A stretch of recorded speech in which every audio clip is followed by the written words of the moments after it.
मकान संपत्ति से कर योग्य आय, taxable income from house property. आपके ये आज नया चैप्टर शुरू किया था, इनकम फ्रॉम हाउस प्रॉपर्टी, मकान संपत्ति से आय। तो इसमें जो इसकी महत्वपूर्ण बातें हैं, मेन प्रोविजंस हैं, जो नियम कानून बने हुए हैं, उसकी जानकारी इस चैप्टर से संबंधित मैं आपको देना चाह रहा हूँ। तो अब इससे पहले आपको मैंने बताया कि कौन सी 3 शर्तें हैं जिसके आधार के ऊपर जो आय है वो मकान संपत्ति की आय मानी जाएगी, और डीम्ड जो ओनर्स हैं, माने गए जो स्वामी, वो किस परिस्थिति में मकान का स्वामी किसी करदाता को माना जाता है, इसका मैंने आपके साथ डिस्कशन किया। अब इसी के साथ साथ निम्न प्रकार की आय मकान संपत्ति से आय शीर्षक में कर योग्य होगी, चाहे प्रकट रूप में यह संदेह होता हो कि शीर्षक की आय है अथवा नहीं। कौन सी बात? अब इसमें देखिए कि विदेश में स्थित मकान से आय, income from house situated outside India, भारत के बाहर अगर आपका मकान है तो मकान चाहे भारत में स्थित हो या भारत के बाहर हो, मकान से प्राप्त किराया इसी शीर्षक में कर योग्य होगा। विदेश में स्थित मकान की दशा में भारत के बाहर चुकाए गए स्थानीय कर अथवा नगरपालिका कर भी कटौती योग्य होंगे। दूसरा, मकान से प्राप्त मिश्रित किराया, मिक्स्ड रेंट फ्रॉम हाउस, जो मकान के अंदर एक मकान मालिक के द्वारा मकान के अलावा जो अन्य सुविधाएं दी जाती हैं, उन सुविधाओं को मिला के भी कई बार मिश्रित किराया होता है। तो ऐसी सिचुएशन में आपको क्या करना है कि जब मिश्रित किराया दिया हुआ रहता है, तो यदि कोई व्यक्ति अपना मकान किराए पर देने के साथ साथ अन्य सुविधाओं अथवा चल संपत्तियों के प्रयोग की सुविधा भी देता है, तो ऐसे मकानों के संबंध में निम्नलिखित 2 प्रकार की स्थिति हो सकती है जब मिक्स्ड रेंट आपको दिया हुआ रहता है, मिश्रित किराया।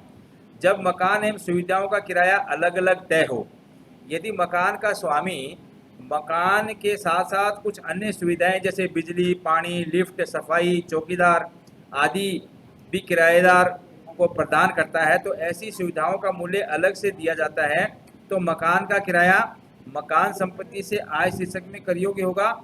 और जो सुविधाओं का जो शुल्क है, ऐसी सुविधा की लागत घटाकर अन्य साधनों से आय शीर्षक में कर योग्य होगी। इस चीज़ का आपको ध्यान रखना है।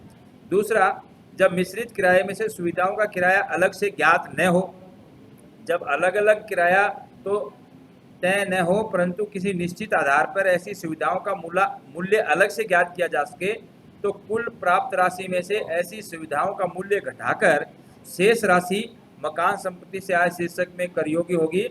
अतः जब लिफ्ट का है, बिजली का है, पानी का है, सुविधा दी गई है, तो ऐसी सुविधाओं का मूल्य मिश्रित किराए में से घटाकर मकान से किराए की आय ज्ञात की जाती है। अपवाद है कुछ ऐसा इस मिश्रित किराए के अंतर्गत, जब मिश्रित किराए में से सुविधाओं का किराया अलग से ज्ञात न हो सके अथवा मकान इन सुविधाओं के बिना किराए पर देना संभव न हो, तो क्या सिचुएशन होगी? जब फैक्ट्री या सिनेमा हॉल को किराए पर दिया जाता है, तो मकान के साथ साथ प्लांट है, मशीनरी, फर्नीचर आदि भी किराए पर दे दी जाती हैं और इन सब का मिश्रित किराया प्राप्त होता है। ऐसी स्थिति में पूरे किराए की राशि अन्य साधनों से आय या व्यवसाय से आय शीर्षक में कर योग्य होगी। इनकम फ्रॉम हाउस प्रॉपर्टी में ऐसी आय को सम्मिलित नहीं किया जाएगा।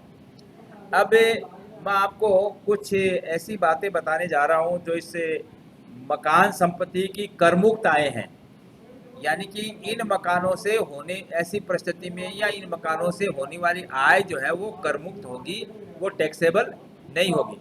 तो जो प्रैक्टिकल क्वेश्चन आपके एग्जाम में आता है उसमें आपको पता होना चाहिए कि मकान संपत्ति से संबंधित कौन सी आय है जो करमुक्त होगी, कर योग्य नहीं है। तो exempted income from house property, निम्नलिखित दशाओं में मकान संपत्ति से आय करमुक्त होती है। कुछ सिचुएशंस हैं जिसके बारे में आपको ध्यान रखना है कि ऐसे मकानों की आय जो है एग्जेम्प्टेड होती है।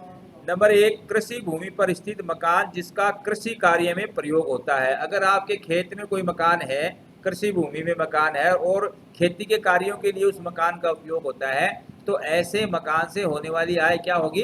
करमुक्त होगी। भूतपूर्व राजा के एक महल का वार्षिक मूल्य यदि इसे किराए पर न दिया गया हो तो उसकी आय भी करमुक्त होगी। करदाता के स्वयं के ऐसे व्यापार या पैसे में प्रयुक्त मकान जिसकी आय कर योग्य है। विशेष संस्थाओं, संघों अथवा स्थानीय सत्ता को मकान से आय, पुण्यार्थ या धार्मिक उद्देश्यों के लिए स्थापित ट्रस्ट की मकान संपत्ति से आय, ये एग्जेम्प्टेड है। श्रम संघों की मकान संपत्ति से आय एग्जेम्प्टेड है।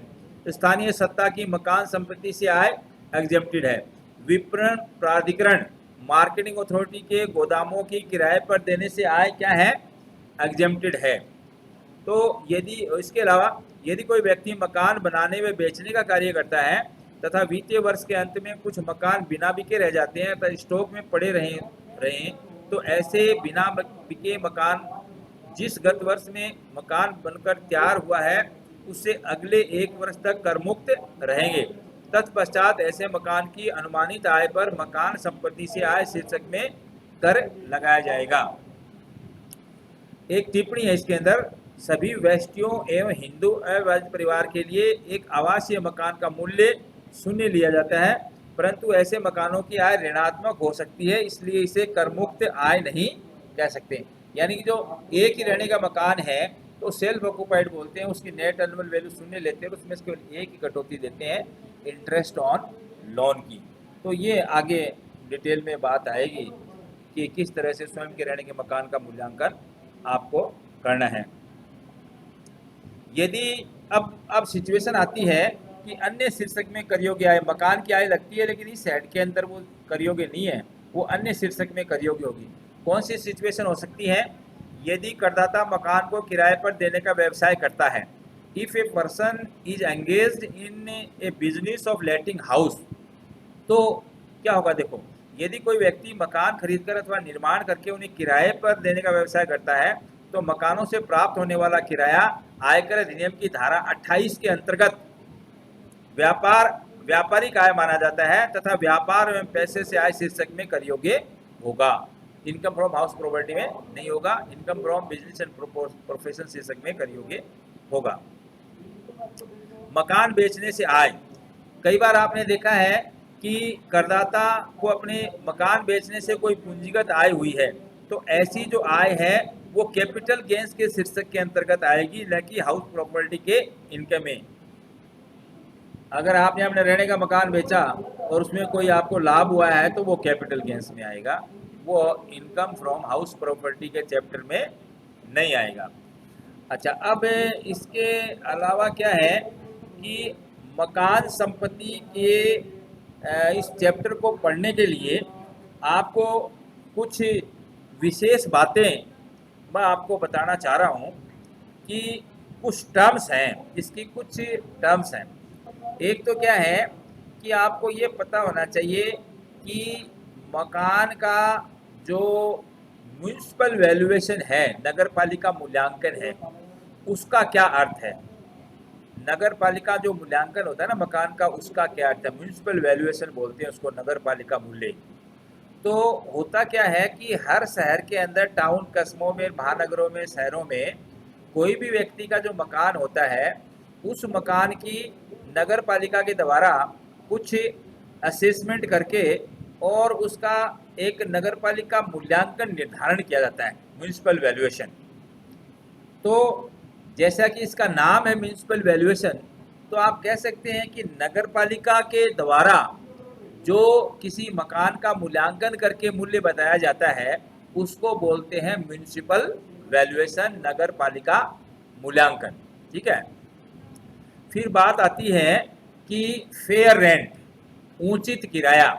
अब फेयर रेंट का क्या अर्थ है उचित किराए का? उचित किराए का अर्थ ये है कि आप किसी विशेष प्रकार के एरिया में, किसी विशेष मोहल्ले में, किसी शहर के किसी क्षेत्र में अगर आप इस तरह का मकान अगर आप किराए पे लेना चाहो तो उसका किराया लगभग इतने रुपये होगा। अब जैसे मान लो नीम का थाना में छावनी एरिया के अंतर्गत कोई आपको 2 कमरे रसोई हॉल का मकान लेना है, 2 कमरे हों, रसोई है, हॉल है, लेट बाथ की व्यवस्था है, तो आजकल इस छावनी एरिया का जो फेयर रेंट है वो 5,000 रुपये, मान लो कम से कम 5,000 रुपये में ऐसा मकान आपको नीम का थाना के छावनी एरिया में मिल जाए। 5,000 रुपये, 2 कमरे हो, रसोई हो और हॉल हो, तो 5,000 रुपये इसका उचित किराया माना जाएगा। यानी कि एक प्रकार से जो फेयर रेंट है उसको अपन ये कह सकते हैं कि भाई इस तरह के मकान उस कॉलोनी में, इस इलाके में इस भाड़े पर चल रहे हैं, तो उसको बोलते हैं फेयर रेंट। तो मैंने आपको एक मूल्य बताया नगर पालिका मूल्यांकन, और दूसरा मैंने आपको बताया उचित किराया, और तीसरा एक होता है कि वास्तविक किराया। वास्तविक किराया का मतलब तो ये होता है कि भाई आप किराएदार हो और आपने मकान वास्तव में किराए पर ले रखा है, तो वास्तव में मकान को किराए पर उठाया गया है, तो किराएदार द्वारा जो आपको राशि भुगतान में प्राप्त हो रही है वो उसका एक्चुअल रेंट है। एक्चुअल रेंट भाई वास्तव में आपने जिस भाड़े पे मकान को उठा रखा है, अब मान लो कि आपने जो है 10,000 रुपये पर मंथ के हिसाब से किराए पे उठा रखा है, तो एक्चुअल रेंट 1,20,000 हो गया उसका 12 महीने का, गत वर्ष का आपका फाइनेंशियल ईयर का। ठीक है ना, तो ये चीज़ आपको ध्यान रखनी है। और फिर आपके एक बात आती है कि स्टैंडर्ड रेंट, प्रमापित किराया, स्टैंडर्ड रेंट। अब प्रमापित किराया क्या होता है कि आपने सुना होगा कि कई बार क्या होता है मकान मालिकों और किराएदारों में झगड़ा होता रहता है। किस चीज़ को लेकर के झगड़ा रहता है कि वो मकान किराएदार कहता है कि ये जो मकान मालिक है ये बार बार भाड़ा बढ़ाता रहता है, नहीं, बार बार भाड़ा बढ़ाता रहता है अपनी मनमर्जी से, और इस के कारण जो है कई बार मकान मालिक और किराएदारों में झगड़ा हो जाता है, मनमुटाव हो जाता है, लड़ाई झगड़ा की नौबत आ जाती है, और ऐसी स्थिति में उनमें कोर्ट केस वगैरह भी चल जाते हैं। तो सरकार ने क्या किया कि जो बड़े बड़े शहर हैं ना, उन शहरों के अंतर्गत एक किराया नियंत्रण अधिनियम, रेंट कंट्रोल एक्ट लागू कर दिया।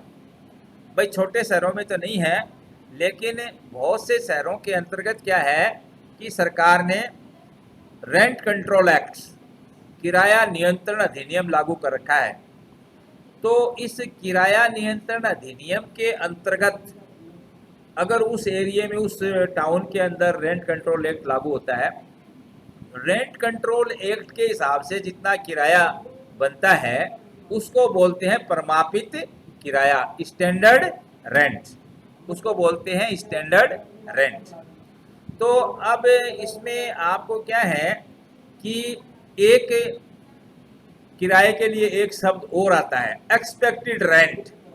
एक्सपेक्टेड रेंट, अब एक्सपेक्टेड रेंट क्या है? अब एक्सपेक्टेड रेंट के लिए आपको क्या है कि कुछ तुलना करने की आवश्यकता होती है एक्सपेक्टेड रेंट के लिए। यानी कि जो एक्सपेक्टेड रेंट है, जिसको अपेक्षित किराए से तात्पर्य, अपेक्षित किराया बोल सकते हैं, अपेक्षित, एक्सपेक्टेड रेंट, अपेक्षित किराए से तात्पर्य नगर परिषद मूल्यांकन अथवा उचित किराए में से जो भी अधिक है उससे है, और यदि मानक किराए की सूचना भी दी गई है तो अपेक्षित किराया मानक किराए से अधिक नहीं हो सकता। अब देखिए अपेक्षित किराया, एक्सपेक्टेड रेंट क्या है? मैंने आपको बताया, एक तो नगरपालिका मूल्यांकन, किराए का रूप नगरपालिका मूल्यांकन, वास्तविक किराया एक्चुअल रेंट, और उचित किराया, और चौथा आपको बताया मैंने आपको स्टैंडर्ड रेंट, प्रमापित किराया। ये चारों प्रकार के किराए क्या होते हैं ये मैंने आपको बताया। अब आपको क्या है कि मकान की टैक्सेबल वैल्यू निकालने के लिए आपको ग्रॉस एनुअल वैल्यू निकालनी पड़ती है। तो ग्रॉस एनुअल वैल्यू का निर्धारण करने के लिए आप सबसे पहले क्या करेंगे कि जो म्युनिसिपल वैल्यूएशन है, जो आपकी म्युनिसिपल वैल्यूएशन है उसकी फेयर रेंट से आप तुलना कीजिए, म्युनिसिपल वैल्यूएशन और फेयर रेंट। अब म्युनिसिपल और फेयर रेंट, वैल्यूएशन और फेयर रेंट में जो अधिक है वो लेंगे, वो एक्सपेक्टेड रेंट हो जाएगा। लेकिन अगर प्रमापित किराया भी अगर वहाँ पे लागू है तो एक्सपेक्टेड रेंट जो है वो स्टैंडर्ड रेंट से ज़्यादा नहीं हो सकता। इसलिए आप क्या करेंगे, आपने तुलना किस किस की करी? फेयर रेंट, म्युनिसिपल वैल्यूएशन की करी, विच एवर इज मोर, ए और बी दोनों में, और फिर उन दोनों में से जो निकल के आया उसकी तुलना आपने किससे की है? फिर स्टैंडर्ड रेंट से की है। तो स्टैंडर्ड रेंट और expected rent which ever is less, यानी कि जहाँ रेंट कंट्रोल एक्ट प्रमापित किराए की क्लॉज लागू हो गई है वहाँ प्रमापित किराए से अन्य किराए ज़्यादा नहीं हो सकते।